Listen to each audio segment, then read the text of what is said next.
I am not economist, but as a normal human beings, एक सामान्य लोगों की तरह जो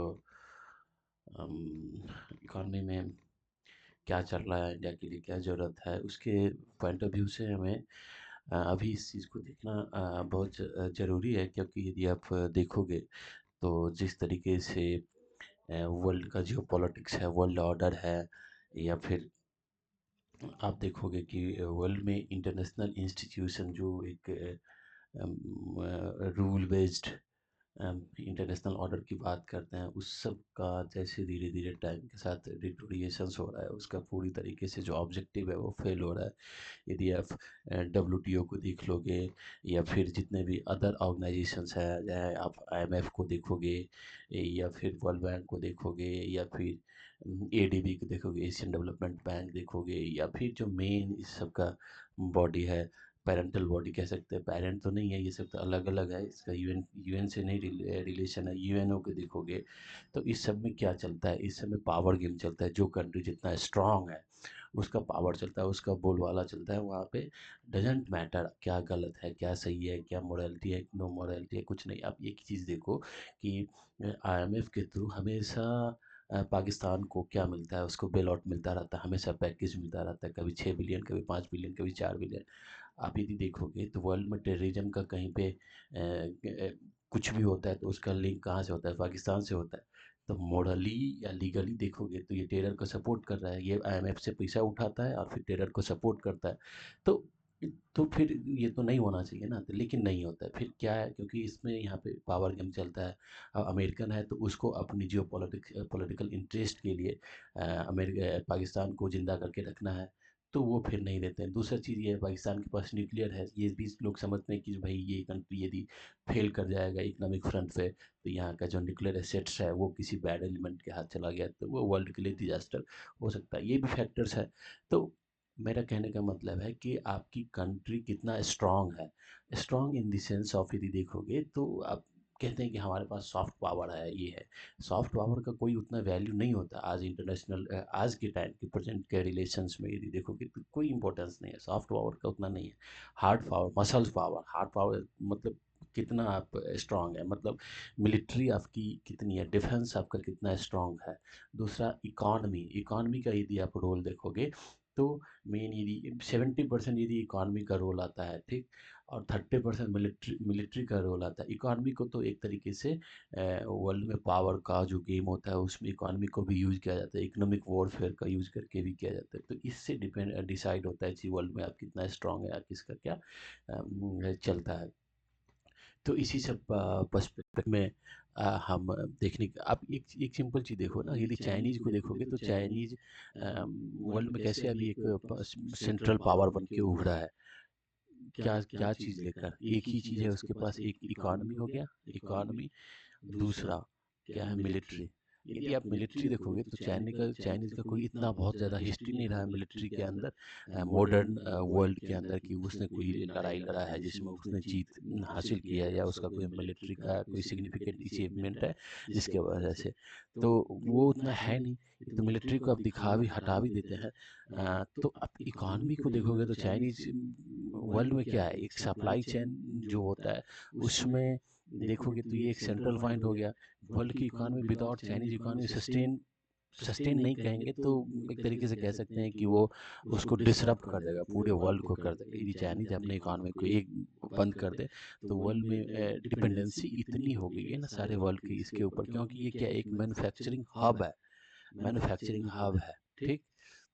और आपको आपकी इकॉनमी को चलाना है तो इससे आपको रिलेशन मेंटेन करके रखना ही पड़ेगा। आप यदि प्रेजेंट एग्जांपल में देखोगे तो इंडिया का जो सबसे बड़ा अभी ट्रेडिंग पार्टनर हो गया है, यदि हमारे इकोनॉमिक रिलेशन किसी कंट्री के साथ देखोगे तो सबसे बड़ा ट्रेडिंग पार्टनर अपना इंडिया का कौन हो गया है, चाइना हो गया है। चाइना हो गया, लगभग 150 बिलियन डॉलर का चाइना के साथ ट्रेड होता है, 151 बिलियन डॉलर के साथ। हम अमेरिकन को क्रॉस करके जब से ये ट्रम्प का इक्वलाइज वो आया है, मतलब टैरिफ वॉर स्टार्ट किया है, तब से चाइना आपका हो गया। आप यहाँ पे $151 बिलियन का यदि देखोगे चाइना में, तो इस यहाँ पे इंडिया क्या है, इंडिया अप्रॉक्स लगभग 19 से 20 बिलियन डॉलर का क्या करता है, उसको एक्सपोर्ट करता है, और 130 के लगभग हम क्या करते हैं, इम्पोर्ट करते हैं, ठीक। तो इसमें से घटा दोगे तो कितना हो जाएगा, लगभग $110 बिलियन का क्या है, ट्रेड डेफिसिट है, ठीक। $110 बिलियन का ट्रेड डेफिसिट है, मतलब क्या भाई, 110 बिलियन का गुड्स चाइना से हमारे ऊपर ज़्यादा आ रहा है भाई, 20 बिलियन तो हम भी कर देते हैं, तो 20 तो कट गया, ठीक। तो देख सकते हैं चाइना का कितना इम्पोर्टेंस है। अब आप इंडिया के लिए इसीलिए इम्पोर्टेंस है, चाइना के साथ इतनी इकोनॉमिक स्ट्रांगनेस होना इसीलिए एक चिंता का विषय इसलिए है, क्योंकि आप देखो कि चाइना के साथ आपका रिलेशन अच्छा नहीं रहा, एक एडवर्सरी कंट्री, एक कह सकते हैं एडवर्सरी है आपका, ठीक है, एक इनेमी कंट्री है, उसके साथ आपका एक बॉर्डर का डिस्प्यूट है। आप हमेशा सुनते हैं कि आपकी जो नॉर्थ ईस्ट का रीजन है, अरुणाचल वाला रीजन है, उस रीजन का हमेशा नाम बदलता रहता है, ठीक। तो वो कभी भी पावर पोस्टिंग कर सकता है वहाँ पे जाके, कभी भी किसी भी एरिया में कर सकता है, उस इकॉनमी पे आपकी इतनी डिपेंडेंसी होना, ये एक क्वेश्चन मार्क है। लेकिन क्या करेंगे कि आपके पास कोई रास्ता है नहीं, आपकी इकॉनमी उतना स्ट्रांग है नहीं, आपका मैन्युफैक्चरिंग सेक्टर का है नहीं वो उतना स्ट्रांग पोजीशन जो आप सेल्फ डिपेंडेंट रहेंगे, ठीक। आप सेल्फ डिपेंडेंट है नहीं, आपको उसको रिलेशन मेंटेन करके रखना पड़ेगा, आपकी मजबूरी है। तो इसी से पर्सपेक्टिव में हम ये देखने की कोशिश करेंगे। एक चीज़ और यदि देखोगे, तो यदि चाइना के देखोगे कि अभी उसका पर कैपिटा इनकम कितना है, मतलब प्रति व्यक्ति है चाइना का लगभग $12,000 से $13,000 के लगभग पहुंच गया है। ये अपर अपर मिडिल इनकम वाले ग्रुप में पहुंच गया है, ठीक। यदि आप चाइना की हिस्ट्री देखोगे तो लगभग 90s में 1990 के दौर में देखोगे तो यहाँ पे कितना था, $1,000 से भी ये कम था, $1,000 से भी कम था, मतलब मतलब इंडिया से भी कम था इसके 90s के दौर में देखोगे तो। लेकिन फिर उसके बाद चाइना 2004-05 में $44-45 पे गया, फिर उसके आज के टाइम में 12,000 13,000। और यदि डेवलप कंट्री का जो एक डेवलप कंट्री का कोई इतना मानदंड नहीं है, लेकिन एक जनरली एक फार्मूला एक मान के चलते हैं कि भाई $14,000-15,000 पर कैपिटा इनकम हो जाता है, तो उसको डेवलप कैटेगरी में मान के चलते हैं 14,000-15। तो चाइना वहाँ तक पहुँच चुका है, तो इसमें एक रीज़न ये है कि चाइना मैन्युफैक्चरिंग हब बना, उससे ये हुआ है। यदि हम इसी में यदि हम अपने भारत देश का यदि हम कल मतलब देखें, इंडिया का देखें, तो आप यदि देखोगे तो हमारे देश का पर कैपिटा कितना है, 2800 2500 से 2800 के बीच में हम यहीं पे हैं, ठीक। इतने डॉलर पे है, और हम 2047 तक हवा में बन जाएंगे, कितना डेवलप कंट्री बन जाएंगे। तो ये सिनेरियो है, तो इसी सब को हम देखने की कोशिश करेंगे। तो इकॉनमी में यदि आप देखोगे तो हमारे देश की जो अर्थव्यवस्था है उसमें 3 सेक्टर्स हैं, तीनों सेक्टर में आप ये देखोगे तो एग्रीकल्चर हो गया, दूसरा हो गया सेकेंडरी सेक्टर, या इसको प्राइमरी सेक्टर भी बोलते हैं, प्राइमरी सेक्टर भी बोलते हैं इसको, primary agriculture and allied sector भी बोलते हैं, ठीक। ये हो गया सेकेंडरी सेक्टर, ठीक। इसको मैन्युफैक्चरिंग भी बोलते हैं, मैन्युफैक्चरिंग सेक्टर भी बोल सकते हैं, इंडस्ट्रियल सेक्टर भी बोल सकते हैं, ठीक। तीसरा हो गया सर्विस सेक्टर, समझ गए। ये तीनों हमारे इकॉनमी में इसका रोल है। यदि आप जीडीपी देखोगे, ग्रॉस डोमेस्टिक प्रोडक्ट, मतलब प्रति ईयर हमारे देश में उत्पादन कितना होता है, प्रोडक्शन कितना होता है, उस आधार पे। तो जीडीपी में देखोगे तो प्राइमरी का रोल कितना है, प्राइमरी सेक्टर का आप रोल देखोगे तो ये जीडीपी में मुश्किल से 15 से 16% है, 16% है, ठीक। और यदि इसका एम्प्लॉयमेंट में देखोगे तो लगभग 40% की तरह ये एम्प्लॉयमेंट दे रहा है। ग्रोथ कितना है इसका, 4% है। और हम अभी यदि प्राइमरी सेक्टर का ही बात करें तो प्राइमरी सेक्टर में एक आप मिसमैच देख रहे हैं, ये भाई 15 से 16%, 40% लोग का दे रहा है, तो एक बहुत बड़ा क्या है, गैप है, मिसमैच है। तो इसको भरना बहुत ज़रूरी है। आपको अभी $4.5 ट्रिलियन की इकॉनमी है, ठीक। $4.5 ट्रिलियन की इकॉनमी है, आप कह रहे हैं कि हम 2047 में बनेंगे वो डेवलप। आपको कहाँ तक ले जाना पड़ेगा, 10 ट्रिलियन प्लस 15 ट्रिलियन तक आपको इकॉनमी को ले जाना पड़ेगा, 50 ट्रिलियन लेकर जाना पड़ेगा। उस 15 ट्रिलियन में कंसंट्रेशन ऑफ वेल्थ को नहीं, डाइवर्स मतलब डिस्ट्रीब्यूशन ऑफ वेल्थ होना ज़रूरी है। पर कैपिटा इनकम लोगों की बढ़नी ज़रूरी है। मतलब तब जाके होगा, ठीक। तो हम यदि हम केवल प्राइमरी सेक्टर की बात करें, प्राइमरी सेक्टर में आप देखोगे तो उसमें क्या कौन-कौन सा सेक्टर आता है? एग्रीकल्चर एंड एलाइड, एग्रीकल्चर हो गया, ठीक?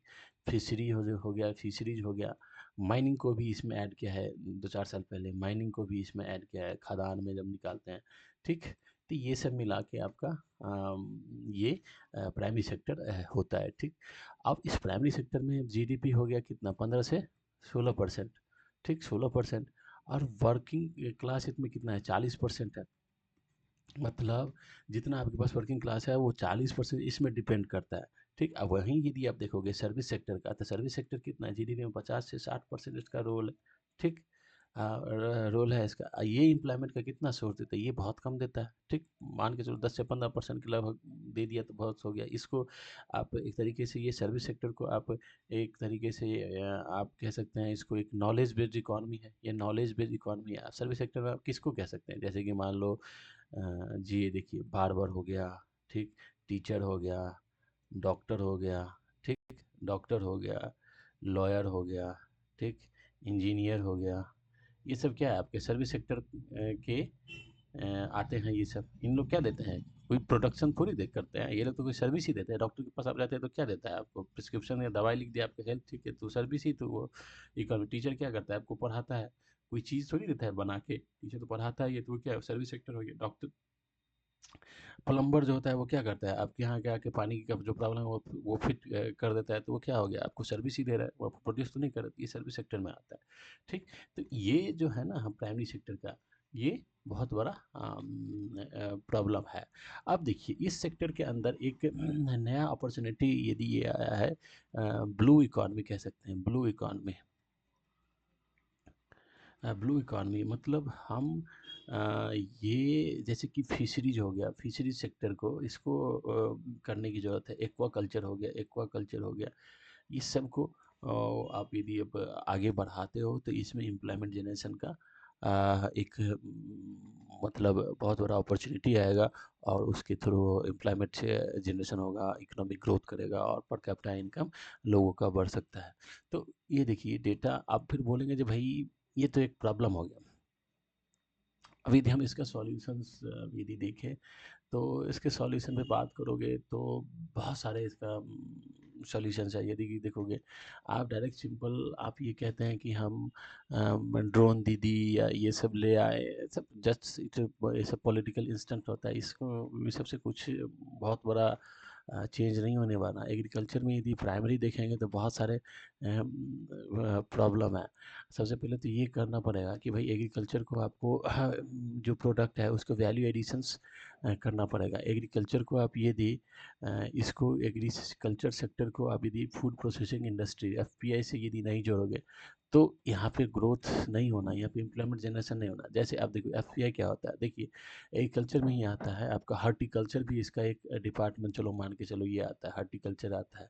आप डायरेक्ट क्या करते हो फ्रूट जो आपका फ्रूट्स है उसको यदि आप एक्सपोर्ट कर देते हो डायरेक्ट, फूड को डायरेक्ट एक्सपोर्ट करते हो वर्ल्ड मार्केट के अंदर।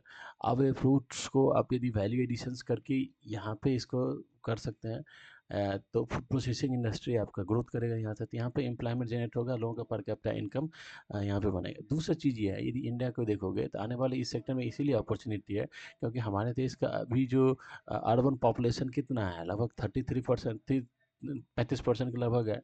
आने वाले टाइम में ये कहाँ पे जाएगा? ये 50% के ऊपर जाएगा। लोग माइग्रेट करके अर्बन की तरफ आते हैं, ठीक। तो जैसे ही अर्बन में आएगा तो जो हमारा यूथ है जो जेनजी बोलते हैं उसका जो टेस्ट है वो किस तरीके का टेस्ट होता है? वो टेस्ट ज़्यादा प्रोसेस फूड पे देते हैं। हाँ, हालाँकि चलो ठीक है प्रोसेस फूड से ओबेसिटी या इधर हेल्थ इश्यूज जो भी आता है वो अलग एक प्रॉब्लम है, लेकिन ये वो आता है। तो यदि उस कंडीशंस में आप यदि इस इंडस्ट्री को डेवलप करते हो लोकल वेस्ड, तो यहाँ से एम्प्लॉयमेंट जनरेशन हो सकता है, इसमें वैल्यू एडिशन हो सकता है और इस सेक्टर के लोगों का इनकम बढ़ सकता है, ठीक। एक तो ये हो गया एक वैल्यू एफपीआई करके दे सकते हैं। दूसरा चीज़ ये देखो कि एग्रीकल्चर के अंदर आप हमारे इंडिया के में यदि प्रॉब्लम ये देखोगे तो सबसे बड़ा प्रॉब्लम ये है कि भाई लगभग 70% जो आपका फार्मर है, 70 to 80% फार्मर क्या है, 1 से 2 हेक्टेयर वाले जिसको कहते हैं marginal farmer, small marginal farmer है, ठीक। अब जो जिस किसान के पास में 1 से 2 हेक्टेयर का उसके पास में खेत है, उसका फील्ड है, उसमें कभी भी जो है वहाँ पे मैकेनाइजेशंस नहीं होगा। मैकेनाइजेशन मान लीजिए छोटा-छोटा खेत है, छोटा-छोटा ये खेत है, ये फील्ड है, तो यहाँ पे मैकेनाइजेशंस नहीं हो सकता। और मैकेनाइजेशंस बहुत ज़रूरी है। यदि मैकेनाइजेशंस नहीं करेंगे एग्रीकल्चर के अंदर, तो क्या होगा कि आपका इनपुट कॉस्ट बढ़ जाएगा, एग्रीकल्चर में इनपुट कॉस्ट बढ़ेगा। अब मान लीजिए अब यहाँ पे किसान ट्रैक्टर नहीं लगा के बैल से अपना ये इस खेत को प्लगिंग कर रहा है, इसको जोत रहा है, ठीक। तो भाई तो इसमें तो इनपुट कॉस्ट तो बढ़ जाएगा ना, टाइम भी बढ़ जाएगा ना, हाँ। और यदि यहाँ पे मैकेनाइजेशन करते हैं, मतलब हम मशीन के थ्रू करते हैं, तो मशीन से क्या होगा भाई, कम समय में अच्छा इफिशियंसी आएगी इसमें, ठीक। लेकिन फिर यहाँ पे मशीन चल नहीं सकता है, क्योंकि खेत का साइज क्या है, बहुत छोटा है, क्योंकि 70 से 80% आपका क्या है, छोटा किसान है। तो ये प्रॉब्लम है। तो हम यहाँ पे क्या कर सकते हैं, कंसोलिडेशंस वाला लेके आ सकते हैं, चकबंदी वाला सिस्टम लेके आ सकते हैं, ठीक। कोऑपरेटिव फार्मिंग को हम बढ़ा सकते हैं, कोऑपरेटिव फार्मिंग को हम यहाँ पे बढ़ा सकते हैं, ठीक। और ये रूरल एरिया में जाके एक सोसाइटी को डेवलप कर सकते हैं, ठीक। अब मान लीजिए सिंपल सी बात हम कह रहे हैं, हम आपको जस्ट एक एग्जांपल दे रहे हैं, ये एक गांव है, ठीक। यहाँ पे ये 10 किसान है, ठीक। 10 किसान है, ठीक। और ये 10 किसान का ये सारा फील्ड है, ठीक। एक ये हो गया, एक field, 2 field, 3 field, 4 field, 5 field, 6 field, 7, 8, 9, 10। अब ये 10 अलग अलग खेती कर रहा है, ठीक। अब यहाँ पे हम यदि इस गांव के अंदर इस किसान को आप यदि कोऑपरेटिव फार्मिंग में लेके आते हैं, इन सबको मिला के एक बड़ा फील्ड बना देते हैं, ठीक। इस बड़ा फील्ड बना देते हैं और यहाँ पे फिर आप मैकेनाइजेशंस करवाते हैं, मैकेनाइजेशन करवाते हैं फील्ड के अंदर। उसके लिए क्या करना, मैकेनाइजेशन मतलब क्या भाई, जो भी मॉडर्न मशीन है, यहाँ पे आप ड्रोन का यूज़ कर सकते हैं, यहाँ पे ड्रोन का यूज़ कर सकते हैं। कैसे, देखो, ये देखो, जैसे कि पेस्टिसाइड का आप जब यूज़ करता है, तो एक तो ह्यूमन यूज़ करेगा तो भाई एक हेल्थ इशू जाएगा पॉइजन की वजह से, तो यहाँ पे आप ड्रोन यूज़ कर सकते हैं। तो अब यहाँ पे ड्रोन खरीदने के लिए यदि 5,000 खर्चा भी करेगा, 5,000 खर्चा भी करेगा, तो भाई वो सब में बढ़ जाएगा, तो इससे इसका इनपुट कॉस्ट बढ़ेगा नहीं। तो इस ड्रोन के थ्रू आप यहाँ पे पेस्टिसाइड का करवा सकते हैं खेती, समझ गए, पेस्टिसाइड का यूज़ करवा सकते हैं, तो प्रोडक्टिविटी बढ़ेगा। आप देखिए ड्रोन, देखिए आप यहाँ पे जो मैकेनाइजेशन में जो एग्रीकल्चर के लिए जो नया नया मशीन्स आया है, ठीक, उस मशीन को आप यहाँ पे यूज करवा सकते हैं। फिर उस मशीन के खरीदने के लिए गवर्नमेंट की तरफ से बहुत सारे इंसेंटिव के थ्रू आप कर सकते हैं, तो यहाँ पे प्रोडक्शन बढ़ जाएगा। अब देखिए यहाँ पे प्रोडक्शन पे ही नहीं छोड़ना है, इस प्रोडक्शन को फिर यदि आप जाके उस प्रोडक्शंस को कि उस प्रोडक्शन को यदि वहाँ पे, ये देखिए यहाँ पे प्रोडक्शन हुआ उसका, किसान का आ, खेतों से। अब यहाँ पे यदि माइक्रो मतलब जो छोटा प्रोसेसिंग इंडस्ट्री, ये प्रोसेसिंग वाला इंडस्ट्री वो यदि यहाँ पे खड़ा करते हैं, उसी उसी किसान के थ्रू यहाँ पे खड़ा करवाते हैं, तो फिर यहाँ का जो रॉ मटेरियल है, उस रॉ मटेरियल को यहाँ से प्रोसेस करेगा, और प्रोसेस करने के बाद यहाँ पे जो मार्केट है उसमें, मान लो रेल से हो गया, रेल के थ्रू हो गया, या फिर यहाँ पे एयरपोर्ट है तो उस एयरपोर्ट के थ्रू यदि उसको एक्सपोर्ट करना है तो उसको एक्सपोर्ट करेगा, ठीक। तो इससे भाई इसका पर कैपिटा इनकम बढ़ेगा, ऐसे हवा में चलाने से नहीं हो सकता है। मतलब ये, लेकिन देखो ये तो एक भाई किताबों की बात है या जो भी है, इसको फिर एग्जीक्यूट करना, इम्प्लीमेंट करना, इस तरह का प्रॉब्लम है। दूसरा चीज़ ये है कि यहाँ पे आप एक एक चीज़ देख सकते हैं, यहाँ पे यदि ये इंस्टीट्यूशन है, यहाँ पे एक डिस्ट्रिक्ट है, इस डिस्ट्रिक्ट में इंस्टीट्यूशन है, उस डिस्ट्रिक्ट इंस्टीट्यूशंस को आप उसमें जब R&D के लिए आप उसको फोकस करोगे, तभी तो भाई यहाँ के देखेगा कि भाई यहाँ का क्लाइमेट किस तरीके का है, यहाँ का सॉइल किस तरीके का है, यहाँ का कल्चर किस तरीके का है, तो उसके अकॉर्डिंग ही तो वो वहाँ के भाई रिसर्च करेगा, और फिर यहाँ पे बेटर क्वालिटी का सीड्स को प्रोड्यूस करेगा, बेटर क्वालिटी का मतलब उस पर काम करेगा। यहाँ का जो मैकेनिकल इंस्टीट्यूट्स है, वो मैकेनिकल इंस्टीट्यूट यहाँ के अकॉर्डिंग फिर मशीन्स को डेवलप करने की कोशिश करेगा, ठीक। तब तब जाके ये आगे हम इस को बढ़ा सकते हैं, ठीक।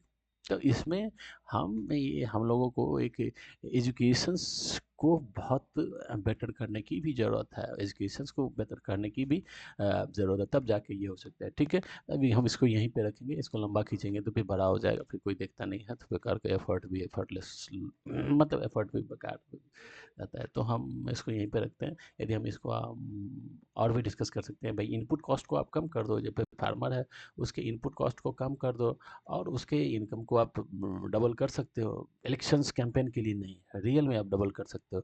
अब जब तक ये होगा नहीं, जब तक आपकी कंट्री का इंडस्ट्रियलाइजेशन होगा नहीं, इंडस्ट्रियलाइजेशन होगा नहीं, तब तक, जब तक आप मैन्युफैक्चरिंग हब बनेंगे नहीं, तब तक आप पावरफुल केवल नहीं बन सकते हैं। भाई वर्ल्ड का जियो पॉलिटिक्स चेंज हो जाएगा तो हमारा जियो पॉलिटिक्स चेंज हो जाएगा, कहीं पे कोई कंट्री वॉर में चला गया, वो वहाँ पे चीज़ को बंद कर देगा तो आपकी कंट्री के अंदर प्रॉब्लम क्रिएट हो जाएगा। इवन आप डायरेक्ट फाइट नहीं कर रहे हैं, लेकिन आप यदि सेल्फ डिपेंडेंट नहीं है तो अब क्या हो जाएगा, आप वर्ल्ड में किसी भी घटना कहीं पे होगा तो उससे आप इफेक्ट हो जाए, आप इफेक्टेड होंगे, तो उसका कोई मतलब नहीं है ना भाई। आपको चलिए हर एक फील्ड में आप सेल्फ डिपेंडेंट नहीं होंगे, लेकिन मैक्सिमम फील्ड में तो आपको सेल्फ डिपेंडेंट होने की जरूरत है ना। आज के टाइम यदि आप कहते हैं फार्मा सेक्टर, फार्मास्यूटिकल सेक्टर कहते हैं कि हम बहुत बड़ा एक्सपोर्टर है, ठीक है, आप बहुत बड़ा एक्सपोर्टर है, लेकिन यदि आप देखोगे फार्मा के जो इंग्रेडिएंट होता है, जिसको एपीआई बोलते हैं, एक्टिव फार्मास्यूटिकल इंग्रेडिएंट, इसमें कितने परसेंट आप इंपोर्ट करते हैं?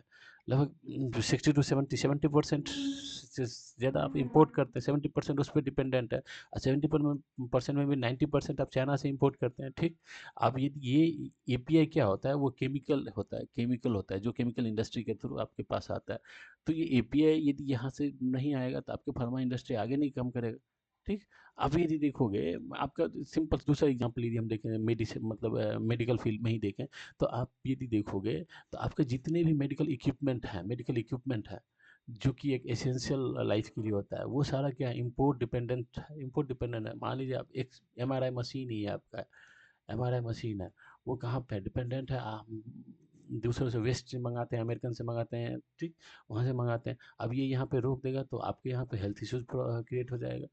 नहीं करे अलग चीज़ है, लेकिन भाई आप तो डिपेंडेंट नहीं है ना, तो इस सब डायरेक्शन में आपको देखने की जरूरत है ना।